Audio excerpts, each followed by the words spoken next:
नमस्कार दोस्तों, मेरा नाम है मोहन अहिरवार और आप देख रहे हैं खबर तमारी इंडिया का यूट्यूब चैनल। दोस्तों, बहुत दिनों के बाद मैं वीडियो बना रहा हूं। लगभग 15 दिन हो गए हैं और इसके लिए मैं माफ़ी चाहता हूं आपसे, क्योंकि ऐसी उलझनों में उलझ गया था मैं, जिसके कारण मैं वीडियो ही नहीं बना पा रहा था। लेकिन आज की जो मैं आपको सच्ची घटना सुनाने वाला हूं, ये राजस्थान के भरतपुर ज़िले की है और एक ऐसी सच्ची कहानी है जिसमें एक पत्नी का ही पूरा खेल रचा हुआ था।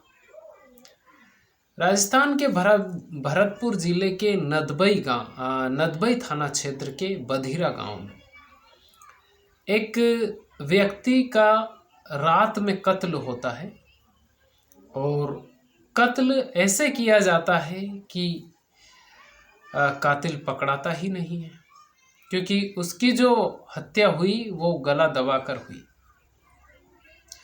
दरअसल राजस्थान का जो बधिरा गांव है भरतपुर जिले का, उसमें अशोक नाम का एक व्यक्ति, जिसकी उम्र लगभग 42 साल के आसपास, 42-43 साल के आसपास, वो बधिरा गांव में ही रहता था। उसका बेटा, जिसका नाम विवेक, और उसके बेटे की उम्र आप मान लीजिए लगभग 16 साल के आसपास, 15-16 साल के आसपास। और अच्छा खासा परिवार, कोई दिक्कत नहीं उस परिवार में। उसकी पत्नी, जिसका नाम शीला देवी, और ये आराम से रहा करते थे। लेकिन उसी अंतराल में अगस्त महीने में उसकी हत्या हो जाती है, अशोक की, जिसका नाम अशोक, उसकी हत्या हुई। और हत्या ऐसे की कि गला दबाकर उसकी हत्या कर दी गई, जिसके कारण कातिल का पता नहीं चल पा रहा था। लेकिन अशोक का जो बेटा, जिसका नाम विवेक, वो नदबई थाने में जाता है और लिखित एफआईआर दर्ज करवाता है। वो एफआईआर में लिखवाता है विवेक की उसकी माँ और उसके फूफा ने मिलकर उसके पिताजी की हत्या की है। और इस हत्या जब पुलिस छानबीन करती है और शीला देवी और उसके बहनोई यानी उसकी ननद का पति, उन दोनों को पुलिस अरेस्ट करती है, पूछताछ करती है पुलिस। जब पुलिस पूछताछ करती है तो शीला देवी पूरा सच बताती है। वो कहती है कि उसके पति से जब उसकी शादी हुई, उसके बाद में उसका बहनोई वो आता जाता था उसी के घर पे। उसी बीच दोनों के बीच में बातचीत हुई और प्रेम प्रसंग हो गया। ये प्रेम प्रसंग काफ़ी दिनों से चल रहा था, क्योंकि अशोक को भी इसकी खबर लग गई थी। दोनों एक साथ रहना चाह रहे थे, शीला देवी और उसका बहनोई।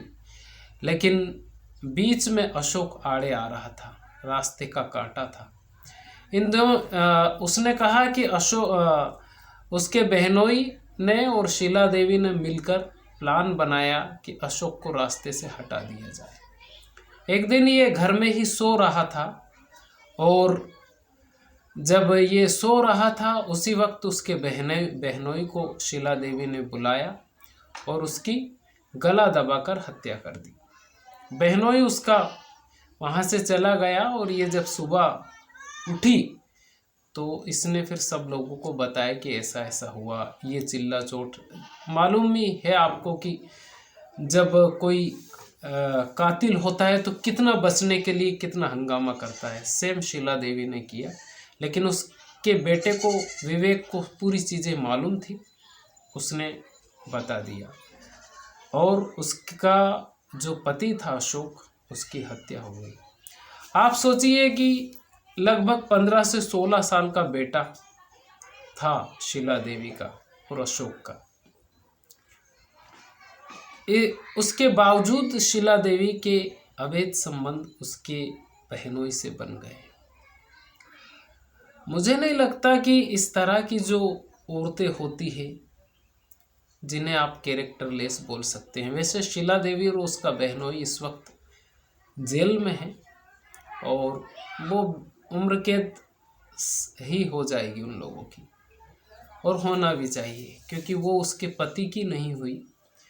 और ऐसे जो कांड होते हैं, ऐसे जो क्राइम की जो कहानियाँ आपके सामने आती होगी, जो आप सुनते होंगे, तो ये पूरे खानदान को बदनाम भी करती हैं ऐसी औरतें।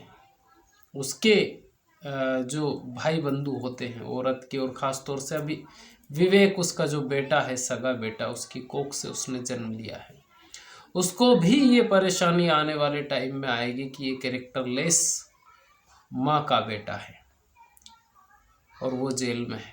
मतलब लोग समझ ही नहीं पाते हैं इन सब चीज़ों को कि कहाँ से ये कहानियाँ होती है। लोग उनकी चाहत के चक्कर में पति को ही मौत के घाट उतार देते हैं। ये ऐसी एक झकझोर देने वाली कहानी है उसके खानदान तक को। अब आप बताइए कि इसमें ये जो कहानी सुनाई है मैंने आपको, इस कहानी को सुनाने का मकसद किसी के दिल को ठेस पहुंचाना नहीं है, बल्कि आपको जागरूक करना है। क्राइम कोई भी व्यक्ति करे वो पकड़ा जरूर जाता है। ये वीडियो आपको कैसा लगा आप हमें कमेंट करके ज़रूर बताइए। चैनल पर पहली बार आए, चैनल को सब्सक्राइब जरूर कर लीजिएगा। दोस्तों वीडियो को लाइक और शेयर ज़रूर कर दीजिएगा। खुश रहिए, अपने माता पिता का ख्याल रखिए। अगर आपके घर में आपके दादा दादी हो तो 24 घंटे में 1 घंटा आप उनके पास ज़रूर बैठिए, क्योंकि वो जो आपको नॉलेज दे सकते हैं, वो जो आपको संस्कार दे सकते हैं, दुनिया की कोई यूनिवर्सिटी, कोई स्कूल, कोई कॉलेज वैसे संस्कार आपको नहीं दे सकते। खुश रहिए। बहुत बहुत धन्यवाद आप।